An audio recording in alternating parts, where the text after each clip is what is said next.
The Memphis Grizzlies have had a roller coaster start to the new year. Apart from the constant headlines about Ja, this time it's about spinning the block. Fights on the court, and ever-flowing talk about how good they are, their play since the new year has been wildly inconsistent. They started the new year in pretty incredible fashion, a 9-game winning streak, but since then they've lost 8 out of their 9 last games. Pretty garbage. And there's been plenty of reasons for why the Grizzlies have been so inconsistent on the court. While this video is titled The Massive Problem with the Grizzlies, there are many massive problems with the Grizzlies, so let's change that.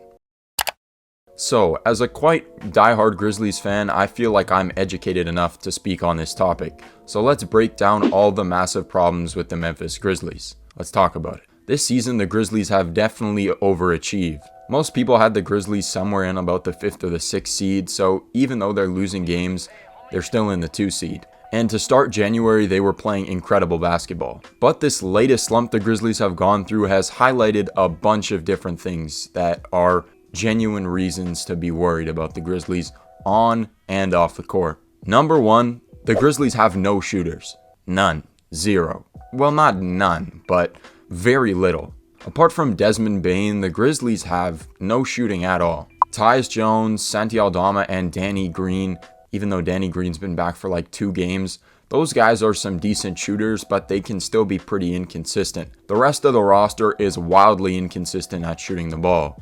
Especially Ja, Dylan, and Jaren, your 3 other best guys, they are horribly inconsistent when it comes to shooting. If you've watched any Grizzlies games, you know how inconsistent those 3 guys are. One night, one of them might go off for 6 threes, another guy might go off for 5 threes, and then the next night, they can't even hit one collectively. That's how bad it gets. And when you have your 3 best players so wildly inconsistent from 3, you get unbelievably erratic shooting nights, which lends you 34% from 3 for the season, which is 24th in the NBA.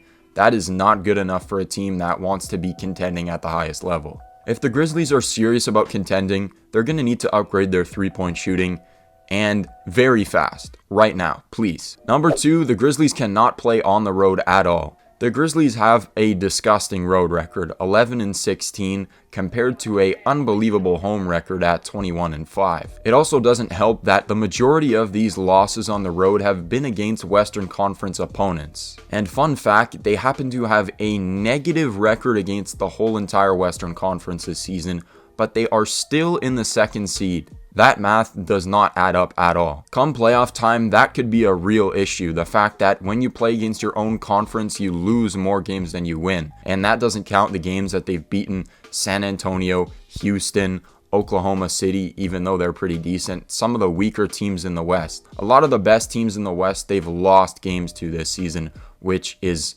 pretty scary. Seems like they just completely forget how to play basketball when it comes to playing on the road in the West. And number 3, Ja needs help fast.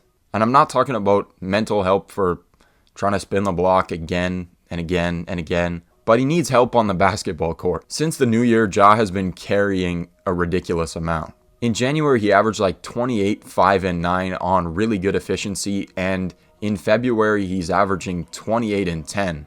Those are serious numbers. He's finding ways to get his teammates involved while still scoring at the right times, but it really hasn't helped the Grizzlies at all because they're still losing games at an alarmingly fast rate and dropping down the West standings as we speak. But even with him racking up like 10 plus assists every game, he's got no help at all. Most nights, he barely has 2 or 3 teammates that cross 10 points a game, and that's usually Dez and Jaren.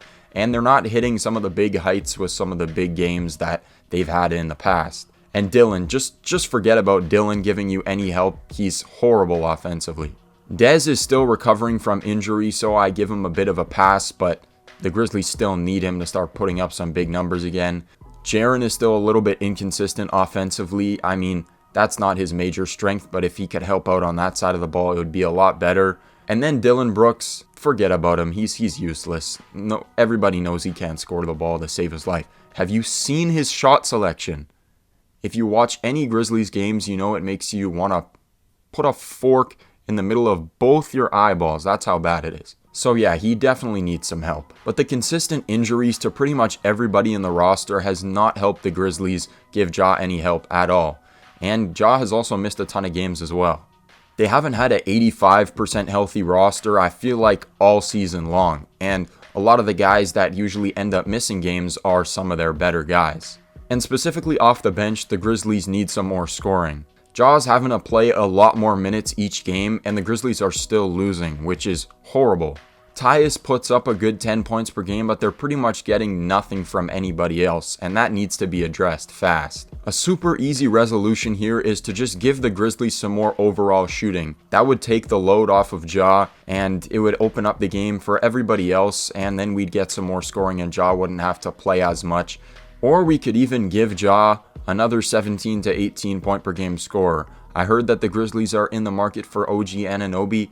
That's exactly the type of guy that the Grizzlies need to take them to that elite championship level. The Grizzlies have not been playing good lately, and I think a lot of people have forgotten about that because there's been so many off-the-court shenanigans going on. And they should be fine in the long run, but they need to start winning some games and making some serious changes if they want to get to that next contender level. And if the Grizzlies can actually start winning games, then I don't care. They can do whatever the hell kind of shenanigans they want to off the court. And I think most people would agree with me. Thank you for watching. I hope you enjoyed. If you want to see some more consistent basketball content on some unique viewpoints around things happening in the NBA, then this is the place for you. I try to put out at least 2 videos a week, so if that interests you, then hit that subscribe button. And as always, stay rested. See you in the next one.